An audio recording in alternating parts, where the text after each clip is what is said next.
Yeah, so first of all, credit to him on both the optics and the action, right?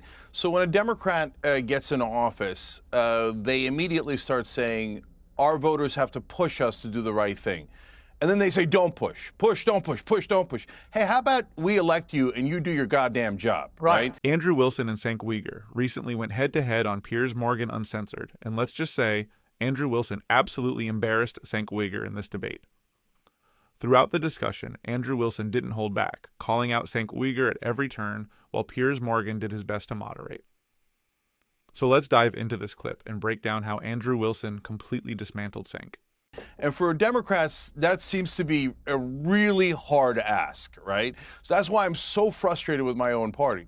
Trump comes in and goes, you want to see something? Boom, here we go, day one. Oh, it's signing after signing after signing, executive order after executive order. So give him credit for that. Number two, give credit to Susie Wiles, who ran a brilliant campaign and now seems to be running a very tight ship as the chief of staff.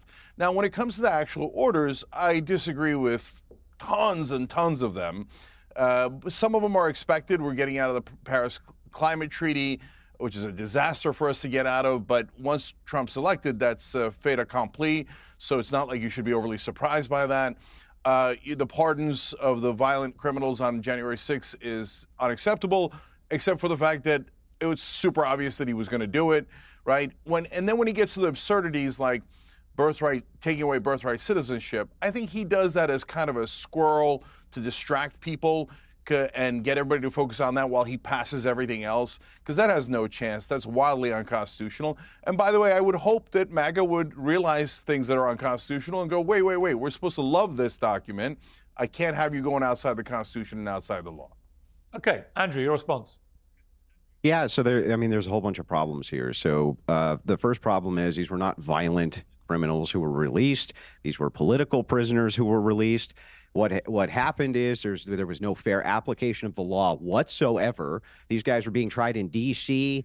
There was a political witch hunt. We have more evidence every single day which provides for that. And why these guys are busy now complaining and showing us, oh, down here on the border, we have a mom crying because she might be separated from her kid. Nobody's commenting on the fact that we have a ton of families that just got reunited. And on behalf of all of the Wilsons of the world, welcome home, January 6ers. It's guys like this that wanted to put you away in a dark hole, absent due process, and throw away the key. These were not violent criminals. By the way, well, hang on. Okay, but Andrew. Andrew Wilson is exactly right with what he is saying here.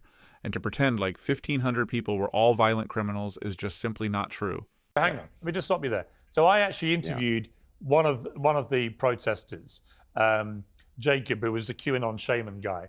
And I also had a Capitol police officer who'd been working that day. And what they both agreed, very interestingly, was that they both condemned the violence against police officers that day. So if you can have one of the protesters who'd just been pardoned concede that the violence that was perpetrated by some of the protesters was wrong, unacceptable, and should be condemned, why would you categorize it as non-violent? Well, I didn't categorize it as non-violent. I said these are not violent criminals, which is how it's being But if you're framed. perpetrating violence against police officers, it is, isn't it? What? How many? A few? A couple? This guy on May 30th of 2020, the White House was under siege. It was attacked. Over 100 Secret Service agents injured. They were burning down stations. This guy said, oh, well, Trump had to go hide out in his bunker. Can you imagine if the roles were reversed and Donald Trump came out and was like, oh, AOC had to go hide. Oh, these politicians had to go hide. He doesn't care about political violence. The left doesn't care about political violence at all. They'll use it when it's expedient for them. They always do, pointing to a couple of bad actors at this thing and saying all of them have to be thrown away.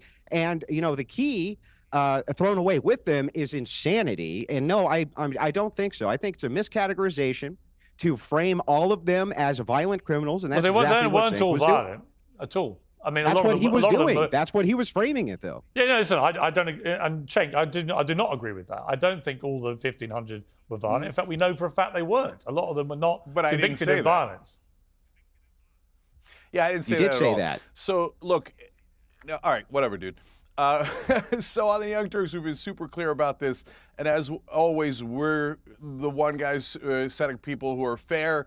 You'll see both sides do all this extreme stuff like Andrew's doing. So first of all, the people who went to the speech of Donald Trump, a lot of times they get thrown into this. And I have always said, no, that's not fair. They didn't go down to the Capitol. For the people who went to the Capitol, it's an obvious crime to break into the Capitol.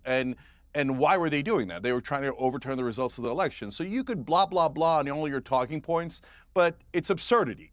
Obviously, they were trying to hurt our democracy. I gotta say, Andrew Wilson is a bit off the mark here.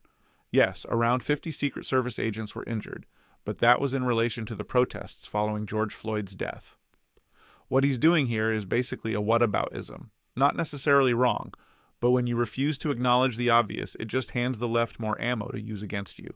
They were trying to steal that election. And were some of them violent? Were all of them violent? No. Were some of them violent? Obviously. We have eyes and ears. So you can do all the propaganda you want, but we just watch the tape of them trying to beat the crap out of the cops. I thought you guys cared about cops. I care about crime. I'm against crime. And, we take heat sometimes from the left, because they think that crime is a right-wing narrative and doesn't actually exist. Well, the voters just showed you it does exist, and they're pissed about it. But they're also pissed about it when you go beat up cops for Trump. So look, I'm past it because the American people voted. They put Trump back in office, and that's pretty definitive. I didn't want that, but it happened, right? But if you're going to try to do revisionist history, that these were some patriots who showed up for a picnic, but oh golly gee, there was a Capitol, so they started to bust in and beat the living crap out of the cops. And oh, he lost the election, but oh no, it was stolen. So they go and try to do a coup attempt. I hate it. I think it's a terrible precedent. And I think every time you guys defend it, you sound absurd, and it sounds like overwhelming, ridiculous propaganda. Andrew? Yeah, what it's about is a fair application of law. And there has not been fair application of law here. Cenk himself cannot even do fair application of law. At the same time, he says, oh, they're trying to coup and overthrow the democracy. It's exactly what happened May 30th when they were attacking the White House. They were attacking Secret Service agents. They wanted to get in there, and all he could do was whine about how Trump had to get sent to a bunker. Where was his outrage about the coup d'etat? Where was he when Black Lives Matter was burning down cities? Was no coup Nowhere. On May 30th. It was a protest. He was saying instead, Cenk, I didn't interrupt you once. Do you think he calmed down for me? So anyway, what's going on, very simply, is that he has the revisionist history. While at the same time, the Democrats are saying, you got to stay home and stay masked up. They're telling other people, go outside, burn down cities, make Chaz chop, a nice free independent zone. I don't know how you could say that that's anything other than an insurrection, to say that this is now no longer part of the United States government, have your own armed militia there, the entire 9 yards. May 30th, they attack. And this guy says nothing. Suddenly, J6, though, oh my God, they're violent extremists. They're going to overthrow democracy. It's all nonsense.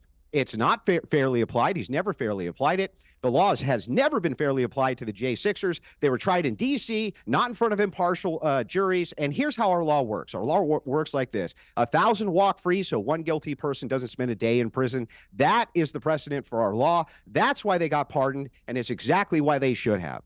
I don't even agree with everything Andrew Wilson is saying here. Like, when did Black Lives Matter ever stage a coup? But honestly, Andrew Wilson still comes off as way more believable than Cenk. And that's one of the biggest issues with a lot of people on the left. They give off this better than you vibe. Like it's obvious they're looking down on you and your beliefs. But what do you think? Let me know in the comments who you agree with in this debate, and don't forget to subscribe for more.